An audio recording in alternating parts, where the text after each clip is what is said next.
My name is Olivia Morgan. I'm 18 years old, and if you had met me a month ago, you probably would have thought I came from a happy family. We smiled in church every Sunday. We took family photos every Christmas. My parents were respected by everyone in our small town. From the outside, we looked perfect, but appearances can hide some of the darkest secrets. For 4 years, while everyone else in my family slept in warm bedrooms upstairs, I slept alone in the basement, not because we didn't have enough space. We lived in a 4-bedroom farmhouse that had been in my family for generations. There was plenty of room. My parents just decided there wasn't room for me. Back then, I believed it was my fault. I believed I wasn't good enough. I believed every cruel thing they said about me, and I believed the story I'd heard my entire life that a woman who gave birth to me walked away because she didn't want me. I never questioned it until one cold November night, when an old heating vent above my bed carried a conversation my family never meant me to hear. That was the night everything I thought I knew about my life began to fall apart. The basement wasn't really a bedroom. It had concrete walls stained with age, one tiny window near the ceiling, and an old furnace that rattled so loudly it sometimes woke me in the middle of the night. Dad called it my own private space. Everyone else called it the basement. I called it home. I had tried decorating it over the years. A small bookshelf, a second-hand lamp, a quilt my grandmother had sewn before she passed away. Little things that made it feel less like storage and more like a place where someone actually lived. Still, every time I looked up at the wooden floor above me, I was reminded that the rest of my family lived a completely different life. Just a few feet away, upstairs lived my father, David Morgan. He owned a construction company and had a reputation for being honest and hardworking. My mother, Karen, volunteered at the local church every week. Everyone adored her. My older brother, Ethan, was the star athlete everyone admired. My younger sister, Mia, was the princess of the family. Birthdays, vacations, celebrations, they all seemed to revolve around them. I was always there, just somewhere in the background. If guests came over, I helped serve dinner. If something needed cleaning, I cleaned it. If someone had to give up their comfort, it was always me. After a while, I stopped asking why. There was only one person who ever made me feel like I mattered. My grandfather, William Morgan. Every Sunday afternoon, he'd slowly make his way downstairs, carrying 2 mugs of hot chocolate. He'd sit in the old rocking chair beside my bed and tell me stories about the family, about mistakes, about forgiveness, about how truth had a strange way of finding people when they least expected it. Before leaving, he'd always smile and say, "Never let anyone else decide your worth, Liv." He was the only person who called me Liv. And somehow, hearing that nickname always made the baseman feel a little less lonely. When Grandpa passed away 5 years earlier, it felt like the only light in the house disappeared with him. His study was locked. His belongings were packed away. No one ever mentioned his name again. It was almost as if my family wanted to erase every trace that he'd ever existed. At the time, I thought they were just grieving. Now, I know they were hiding something. One rainy evening, I stayed downstairs reading while the rest of my family gathered for dinner upstairs. No one called me. That wasn't unusual anymore. Around 7 o'clock, I heard laughter, then the sound of glasses clinking together. They were celebrating something. Curious, I quietly climbed halfway up the basement stairs. The old heating vent ran directly above them. As I stood beneath it, every word drifted down with surprising clarity. Dad raised his glass to finally putting the past behind us. Everyone cheered.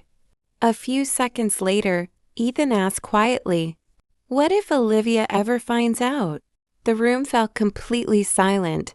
My heartbeat quickened. "Find out what?" Dad answered in a calm voice that sent chills down my spine.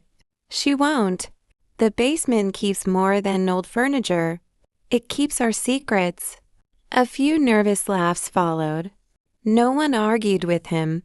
No one asked what he meant, because everyone at that table already knew. Everyone except me. I slowly backed down the stairs. For the first time in my life, I realized my family wasn't just hiding a secret. They were hiding it from me. That night, I couldn't sleep. The furnace groaned. Rain tapped against the tiny basement window. Just after midnight, voices drifted through the heating vent once again. Mom whispered, "What about your father's box?" Dad answered without hesitation, "We're getting rid of it tomorrow." A long silence followed. Then he said the sentence that changed my life forever. "If Olivia finds Grandpa's box, every lie we've told will finally come crashing down." I stared into the darkness above me. Grandpa had left something behind, something my family feared more than anything, and deep inside, I knew I had to find it before they did. The next morning, after everyone left the house, I unlocked Grandpa's abandoned study. As I pulled an old wooden bookshelf away from the wall, I discovered a tiny hidden door, and scratched into the wood were 6 words that made my blood run cold. "Don't let David Morgan find this." I stood frozen in Grandpa's study, staring at the tiny wooden door hidden behind the bookshelf. For a moment, I wondered if I should pretend I'd never found it. Maybe Dad was right. Maybe some secrets were better left alone. But then his words from the night before echoed through my mind. If Olivia finds Grandpa's box, every lie we've told will finally come crashing down. He wasn't afraid of the box. He was afraid of what was inside it. Taking a deep breath, I wrapped my fingers around the old brass handle and gently pulled. The small door creaked open with a long, tired groan. A rush of cold air escaped from the darkness beyond it. I switched on the flashlight from my phone and shined it inside. A narrow crawl space stretched beneath the floor of the house. It was barely high enough for me to crawl through. Dust covered everything. Thick cobwebs clung to the wooden beams overhead. No one had been inside for years, or at least that's what I thought. As I crawled farther in, I noticed something strange. Fresh footprints. Someone had been here recently. The dust had been disturbed only a few days earlier. A chill ran down my spine. Dad hadn't been guessing. He knew this place existed. At the very end of the crawl space sat an old black metal box. It wasn't large, about the size of a shoebox. Rust covered the edges, but the lid looked surprisingly clean, almost as if someone had wiped it recently. My heartbeat grew louder with every inch I crawled.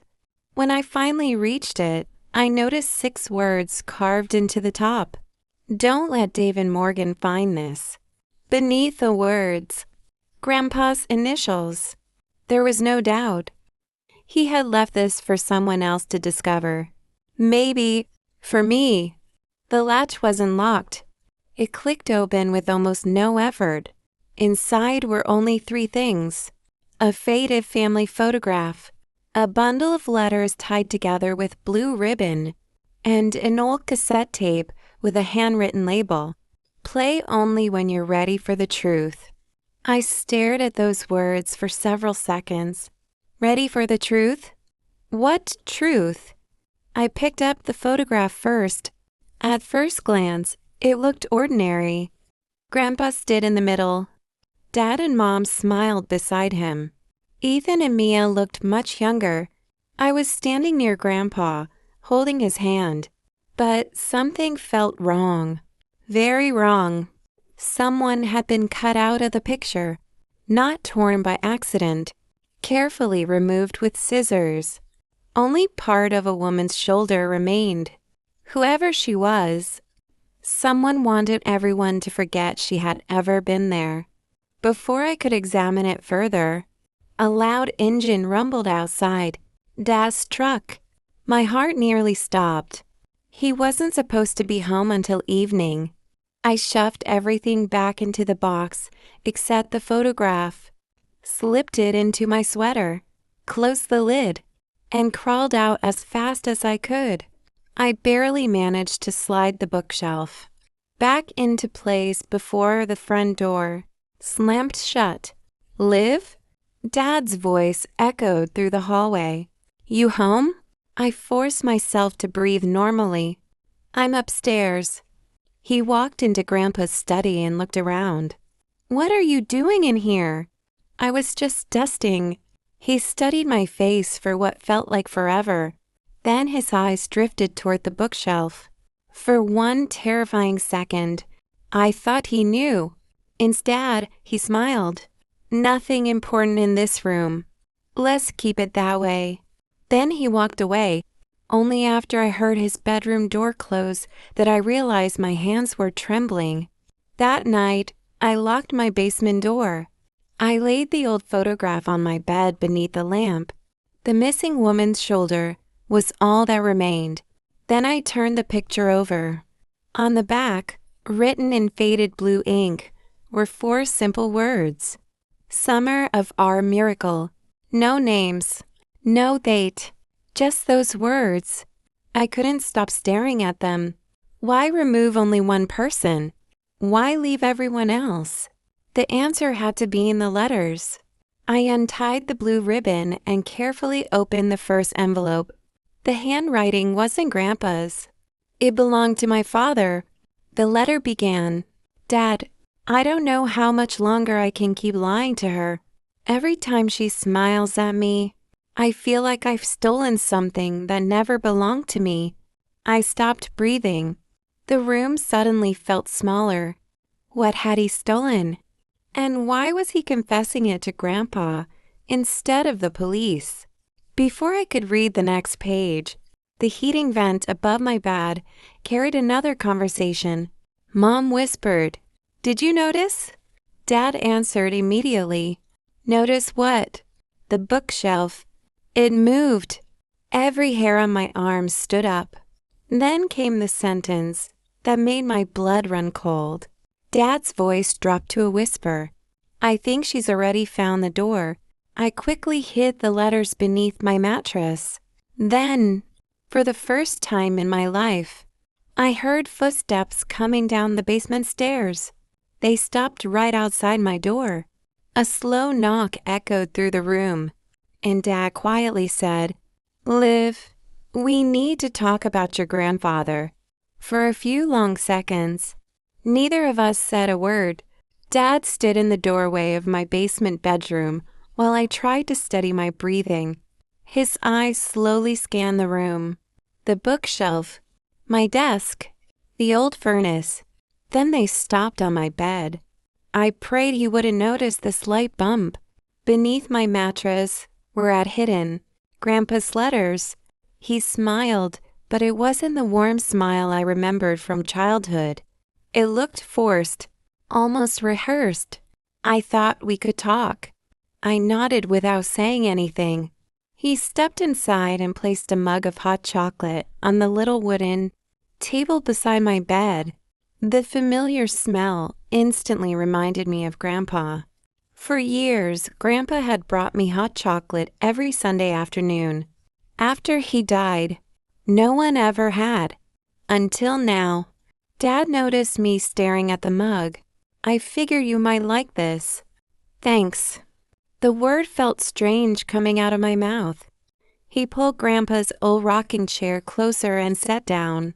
For a while, the only sound in the room was the furnace humming behind us. Finally, he spoke.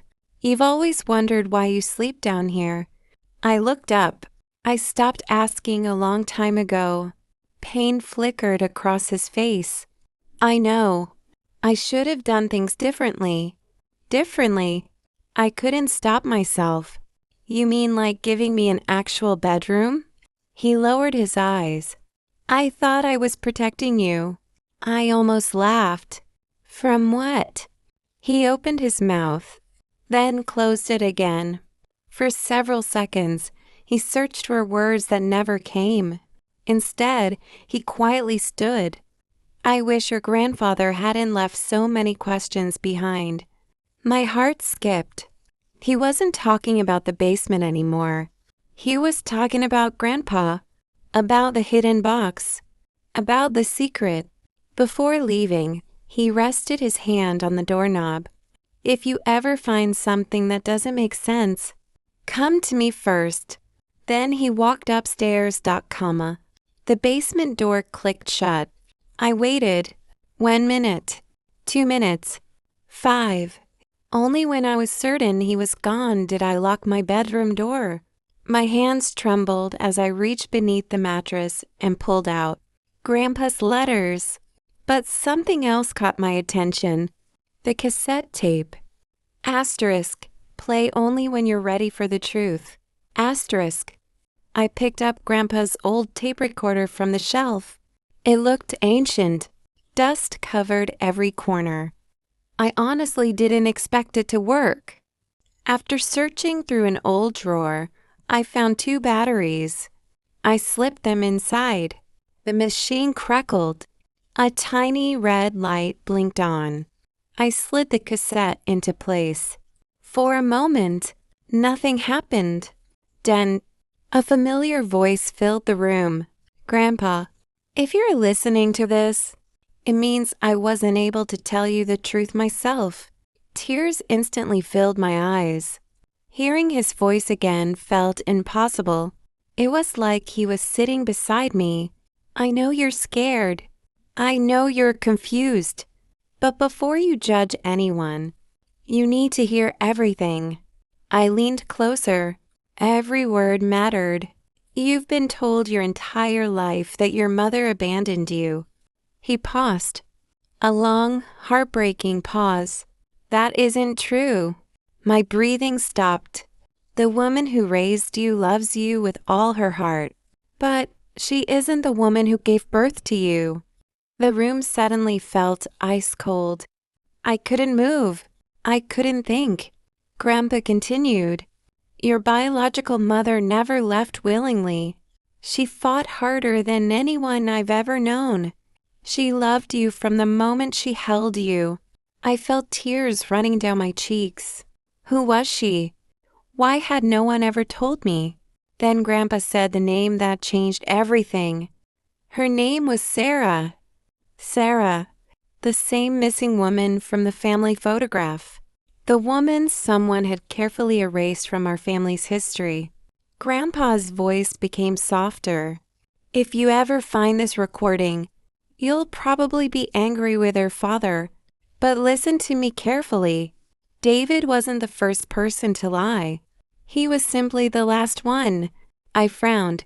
If Dad wasn't responsible, then who started all of this? The tape hissed for a few seconds. Then Grandpa whispered something that sent chills through my entire body. "The person who destroyed this family is still alive." At that exact moment, a loud crash echoed from upstairs. I quickly stopped the recorder. Footsteps raced across the hallway above me. Someone was running. Then I heard Ethan shout, "Dad, someone's inside Grandpa's study." My heart nearly stopped. I looked toward the basement door. Someone else had discovered the hidden room, and if they found the empty metal box, they would know I had been there first. Before I could hide the cassette, my bedroom door burst open. Dad stood there, breathing heavily. His eyes locked onto the tape recorder in my hands. The color drained from his face as he whispered, "Liv, please tell me you didn't press play." Dad stood frozen in the doorway. His eyes were locked on the cassette recorder sitting in my lap. For the first time in my life, I saw genuine fear on his face. Not anger, not disappointment. Fear. His voice barely rose above a whisper. "Liv, please tell me you didn't press play." I looked down at the recorder, then back at him. I already heard it. The room fell silent. He slowly closed the basement door behind him and leaned against it, as though his legs had suddenly become too weak to hold him. "How much?" I heard Grandpa. I heard him say my mother never abandoned me. His face lost every bit of color. I heard him say Sarah loved me. A tear rolled down Dad's cheek. And I heard him say, double quotes, comma, "You weren't the first person to lie." He closed his eyes. For several seconds, he didn't speak. Then he quietly nodded. "Your grandfather knew I'd never be able to keep this secret forever." I couldn't stop staring at him. "So tell me, who was Sarah?" He opened his mouth, but before he could answer, footsteps echoed across the floor above us. "Mom!" Dad immediately lowered his voice. "Not now. She can't know you've heard the tape." I frowned. "Why?" "Because she believes she's protecting you." Before I could ask another question, Mom called from upstairs. "David, are you downstairs?" Dad quickly wiped the tears from his face. "I'm coming." He looked at me one last time. "Promise me one thing." "What?" "Don't listen to the rest of that tape." I didn't answer. He already knew I wouldn't. Without another word, he walked upstairs. The basement door closed behind him. The moment I heard their bedroom door shut, I pressed play again. The tape crackled. Grandpa's voice returned. "If you're still listening, I knew you wouldn't stop, despite everything that had happened." I laughed quietly through my tears. Grandpa knew me better than anyone. "You've probably already confronted your father. I don't blame you. But before you decide who deserves your anger, you need to understand why he made the choices he did." The tape clicked softly. I watched David search for Sarah every single day. He visited police stations. He hired private investigators. He followed every lead. When they told him she'd abandoned you, he believed them. Not because he wanted to, because he was broken. I felt my chest tighten. Dad hadn't invented the lie. He'd accepted it. Grandpa continued. But someone made sure he believed it. Someone. Again. The same mysterious person. The same shadow hanging over every secret. Then Grandpa spoke another name. Richard Lawson. I quickly grabbed a notebook from my desk. I wrote the name down. Who was Richard Lawson? Why had Grandpa mentioned him? And why had Dad never said a word about him? The tape suddenly ended. Silence filled the room. I immediately opened Grandpa's bundle of letters again. This time, I noticed something hidden between 2 pages. A folded newspaper clipping. The headline read, "Local woman disappears after leaving hospital with newborn." There wasn't a photograph, only a short article, but one sentence caught my attention immediately. Police believe 26-year-old Sarah Morgan left voluntarily during the early hours of November 14th. Morgan, not Bennett, not Carter, Morgan. She had my last name. She really was part of this family. At the bottom of the article, someone has circled a single sentence in red ink. "Case closed due to lack of evidence." Grandpa had written 3 words beside it. They never looked. I needed answers. Real answers. The next morning, while everyone was busy preparing breakfast, I quietly drove into town. Our local library kept old newspaper archives on microfilm. Grandpa had taken me there when I was little. He always said, "If history disappears, someone wanted it to." An elderly librarian smiled as I walked inside. "I haven't seen you in years. I need help finding an old newspaper." She nodded. "What year?" I told her. Within minutes, I was scrolling through dozens of old articles. Most were ordinary. Town festivals, football games, election results. Then another headline appeared. Former detective questions, missing person investigation. The article mentioned only one person by name, Richard Lawson. According to the article, Richard had publicly criticized the police for closing Sarah's case too quickly. He claimed important evidence had been ignored. He insisted someone had pressured investigators to stop asking questions. I leaned closer to the screen. Then I noticed something unbelievable. The article had been published just 3 days before Richard himself disappeared. My pulse quickened. He hadn't vanished first. Sarah had. Then Richard. Were they connected? Or had someone made them both disappear? I printed the article and hurried toward the library exit. As I stepped outside, I nearly collided with the elderly woman carrying groceries. She looked at me for several seconds before smiling sadly. "You have your mother's eyes." My heart nearly stopped. She nodded. "Sarah used to smile exactly like that." I stared at her in disbelief. "You knew her?" Before she could answer, a black SUV slowly pulled up across the street. The woman's smile disappeared instantly. She grabbed my wrist. Her voice dropped to a frightened whisper. "Don't let them see you. They've been waiting for 18 years. Before I could ask who she meant, the SUV door opened. A tall man stepped out wearing a dark coat. The elderly woman turned pale. Then she whispered 5 words that made my blood run cold. "Richard Lawson. He's alive." I couldn't breathe. The elderly woman's fingers tightened around my wrist as the black SUV rolled to a stop across the street. She wasn't looking at me anymore. Her eyes were fixed on the man stepping out of the driver's seat. He looked to be in his late 60s. Tall, broad shoulders, gray hair. He wasn't dressed like a criminal. Just a man wearing a dark wool coat and polished shoes. But the fear on the woman's face told a completely different story. She whispered again, "Richard Lawson. He's alive."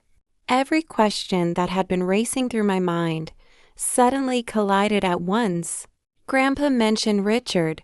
The newspaper mentioned Richard. And now, here he was, standing only a few yards away. The man looked directly at me, not with anger, not with surprise, almost with relief.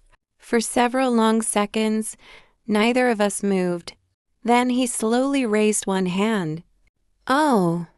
He stopped himself. His expression softened. "Liv."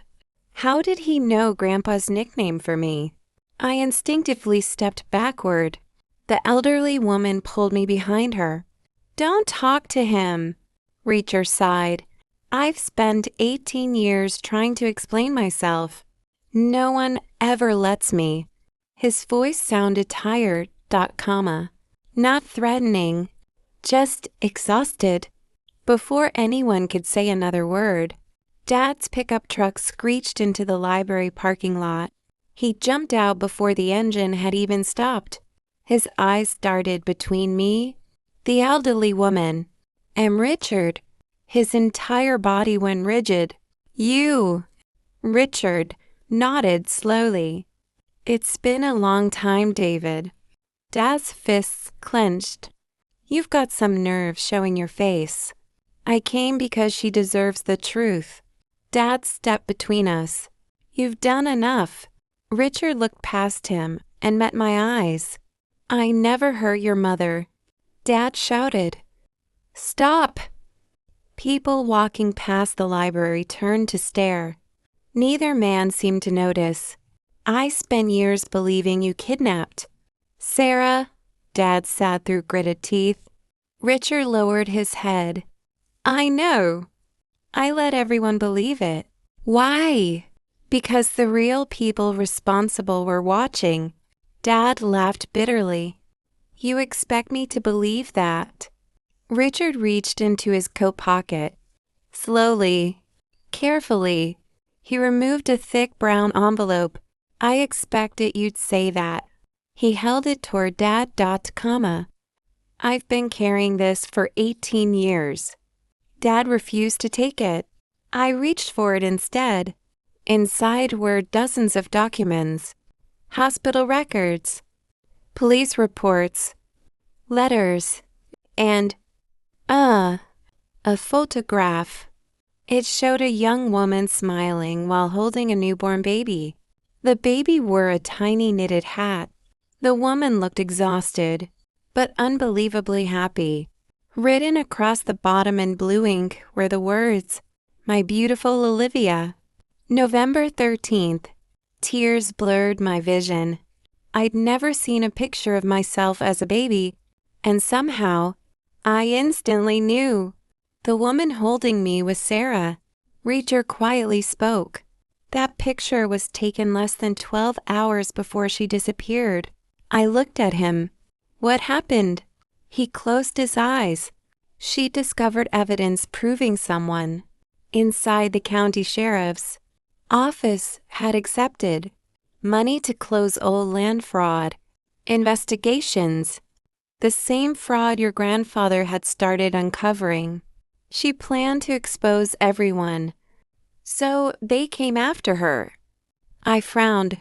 Why didn't she go to the police? Richard gave a sad smile. Because the police were part of it. The elderly woman finally spoke. My name is Margaret. I worked at the hospital. I was there the night Sarah disappeared. Everyone turned toward her. I saw two men take her. They weren't wearing uniforms, but they carried sheriff's badges. Dad's face turned pale. You never told anyone? Margaret's eyes filled with tears. I did. No one believed me. They told everyone I was confused. I lost my job the following week. Silence settled over the parking lot. For 18 years, the truth had been buried because the wrong people controlled the investigation. Richard pointed toward the envelope. There's one more thing. I reached inside again.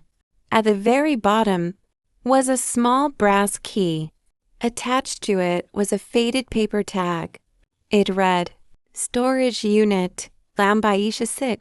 My heartbeat quickened. What's in there? Richard answered, without hesitation.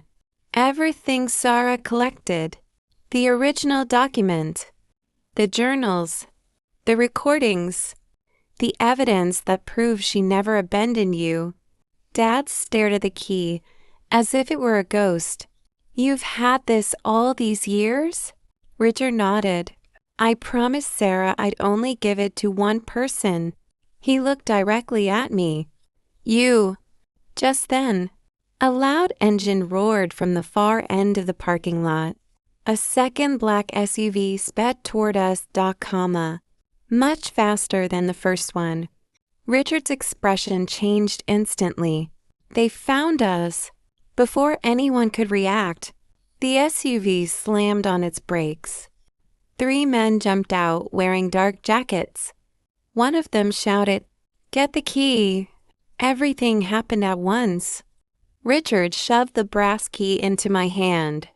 Dad grabbed my arm, Margaret screamed. The first man sprinted straight toward us, as Dad pulled me toward his truck. Richard shouted at the top of his lungs, Don't let them open storage unit 214. A gunshot echoed across the parking lot. I turned around just in time to see Richard collapse onto the pavement, still pointing at me with one trembling hand. The gunshot echoed across the library parking lot. For one horrifying second, everything stood still. Richard staggered backward, his hand instinctively pressed against his shoulder before he collapsed onto one knee. People screamed. Books scattered across the sidewalk. Car doors slammed as bystanders ducked for cover. Dad grabbed my arm so tightly it hurt. "Run!" He practically dragged me toward his pickup truck. Behind us, the three masked men sprinted across the parking lot. One of them shouted, "She has the key!" I looked down at my trembling hand. The small brass key Richard had given me was still clutched tightly between my fingers. Storage unit, 426. Whatever was inside, people were willing to kill for it. Dad shoved me into the passenger seat before jumping behind the wheel. The truck roared to life. The moment we pulled onto the road, a black SUV shot out behind us. "They're following us," I whispered. Dad looked in the rearview mirror. "I know." His knuckles turned white around the steering wheel. For nearly 10 minutes, neither of us spoke. The SUV stayed close. Too close. Every turn Dad made, they copied. Every time he sped up, they did too. Finally, Dad turned sharply onto an old gravel road that wound through a dense pine forest. The SUV overshot the turn before disappearing behind the trees. Dad didn't slow down until we reached an abandoned roadside church. Only then did he switch off the engine. The silence felt almost unreal. I turned toward him. No more lies. His eyes stayed fixed on the windshield. "I deserve the truth." He nodded slowly. "You're right." For several moments, he simply stared ahead. Then he spoke. "When Sarah disappeared, I searched for her every single day. I hired investigators. I spent nearly everything I had.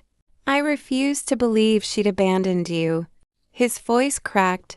"But every person I trusted told me the same thing, that she'd left." I swallowed hard. "So why did you stop looking?" He closed his eyes. "Because someone made sure every trail ended. They planted evidence. They forged documents. They even produced a fake letter that looked like Sarah's handwriting. They convinced me that she wanted a new life." The pain in his voice felt real. For the first time, I believed him. Dad reached into the glove compartment. He pulled out an old envelope that looked worn from years of being opened and closed. I never had the courage to throw this away. Inside was the letter. "David, please don't look for me.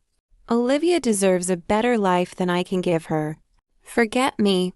The signature read, "Sarah." "It looked real," Dad whispered. But something always felt wrong. I examined the handwriting carefully. It seemed shaky, uneven, almost forced. Then I remembered Grandpa's letters. The handwriting wasn't the same, not even close. I looked at Dad. "She didn't write this." A single tear rolled down his cheek. "I know. I just realized it too late." The brass key suddenly felt heavier in my pocket. "Where's storage unit REC?" Dad took a deep breath. "On the other side of town. It belongs to an old storage facility that closed years ago. Richard rented it using a fake name." "You knew?" "I found the rental records years ago." "Then why didn't you go?" He looked at me. "Because the day I planned to, someone burned the office down. Another dead end. Another piece of the puzzle destroyed. Or so someone thought." That evening, we parked a block away from the abandoned storage facility. The chain-link fence surrounding the property had nearly rusted through. Most of the buildings were empty. Broken windows reflected the setting sun. Storage Unit 214 sat at the very end of the property. Its faded blue door was covered in dust. No one had opened it in years. At least, that's how it appeared. Dad quietly unlocked the padlock with Richard's brass key. The metal door groaned as we slowly lifted it. A wave of stale air rolled out. I switched on my flashlight. The beam revealed shelves stacked with cardboard boxes, photo albums, old binders, cassette tapes, a tape recorder, and in the center of the room, a wooden cradle. My heart skipped. Inside the cradle lay a tiny pink baby blanket, folded neatly. Dad slowly picked it up. "I bought this before you were born." His voice barely rose above a whisper. Sarah had embroidered one word into the corner with blue thread. Olivia. Tears filled my eyes. She had made this herself. She'd planned to bring me home. She never intended to leave. While Dad looked through another box, I noticed a small locked diary resting beneath the cradle. Taped to the cover was a handwritten note. For Olivia. My hands trembled as I opened it. The first page read, "If you're reading this, then I couldn't come back for you. Not because I stopped trying, because they wouldn't let me." My vision blurred. Every page was written by Sarah. Every page described her desperate attempts to escape, her meetings with Richard, the threats, the lies, the people following her. Then, near the final pages, I found something that made my blood run cold. A list of names, sheriff's deputies, lawyers, business owners, even local politicians. Each name had one thing in common. Grandpa had circled them all years earlier. At the top of the page, Sarah had written, "These are the people who stole everything." Dad stared at the list in disbelief. "I know one of these men." Before he could say another word, the lights inside the storage facility suddenly went out. Darkness swallowed the room. Outside, car doors slammed. Several footsteps echoed across the gravel. Then a voice called from outside the unit. "Come." Confident. Cold. "Hand me Sarah's diary, and I'll let both of you walk away." Dad slowly stepped in front of me. His voice dropped to a whisper. "Stay behind me."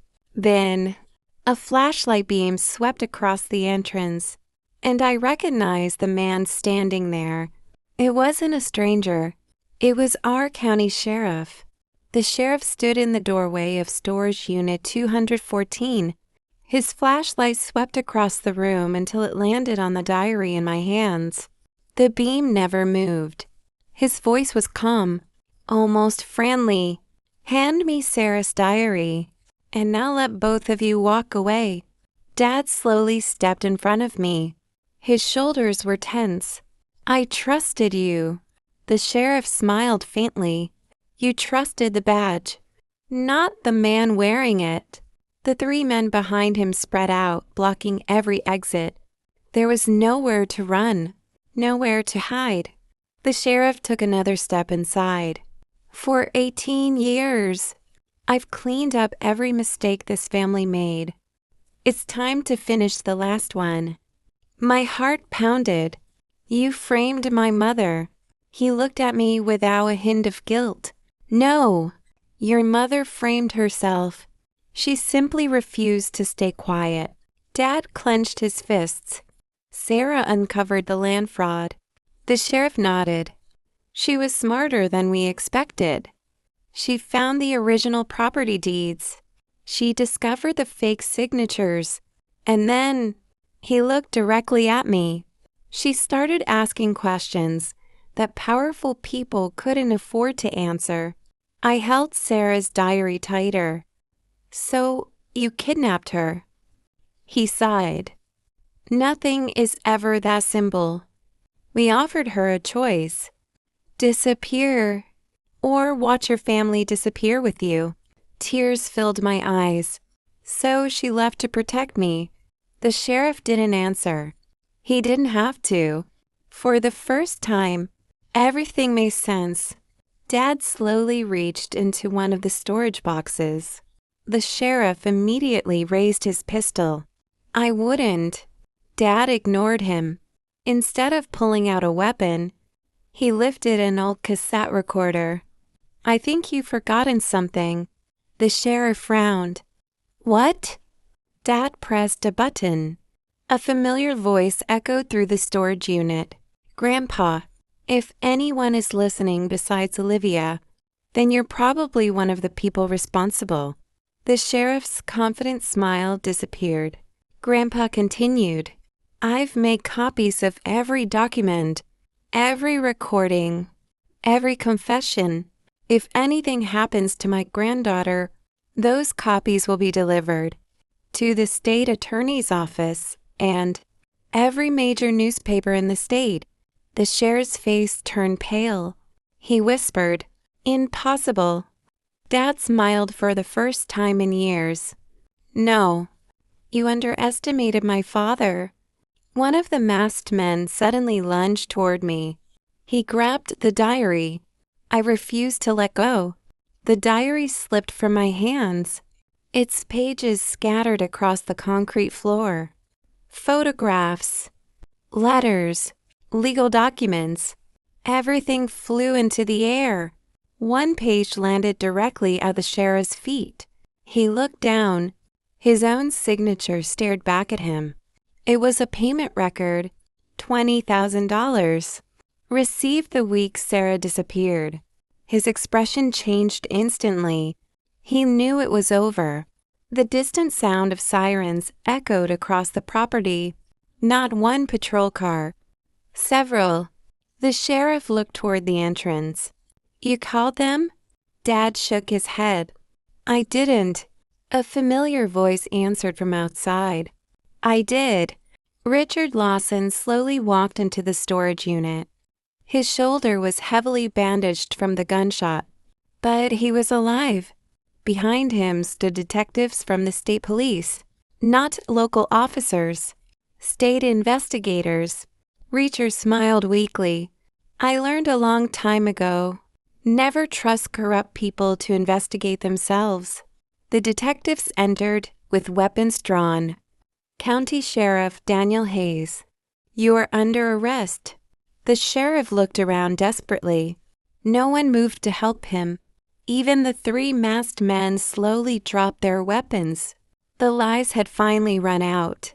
3 months later, the investigation dominated every news station in the state.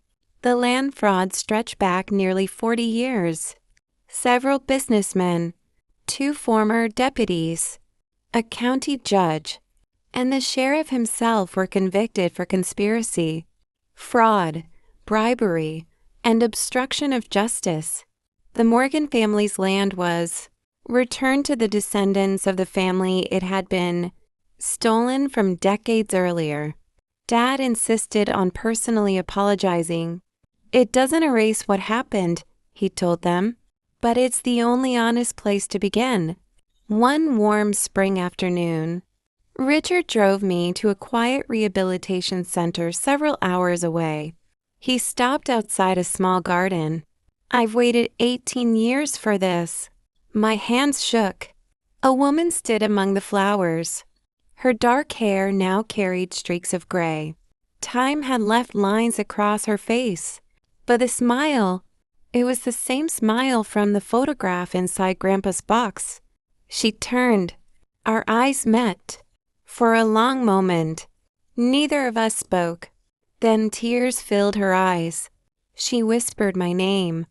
Liv. I couldn't stop crying. I ran toward her. She wrapped both arms around me as tightly as she could. I never stopped looking for you. I never stopped loving you. I buried my face against her shoulder. For 18 years, I believed I'd been abandoned. Now I finally understood the truth. She hadn't left me. She'd sacrificed everything trying to save me. 6 months later, Dad and I stood together in Grandpa William's old study. The hidden door behind the bookshelf remained open. There were no more secrets hidden inside, only memories. Dad placed Grandpa's photograph back on the shelf. This time, no one had been caught out. Sarah's picture had been restored. The family was finally whole again. As we walked out of the room, I looked back one last time. Grandpa had once told me, truth always finds the people willing to face it. He was right. It found me in the coldest room of the house. The basement my family once used to hide me became the place where every lie finally came undone. And for the first time in my life, I wasn't walking toward another sick grid. I was finally walking toward my future.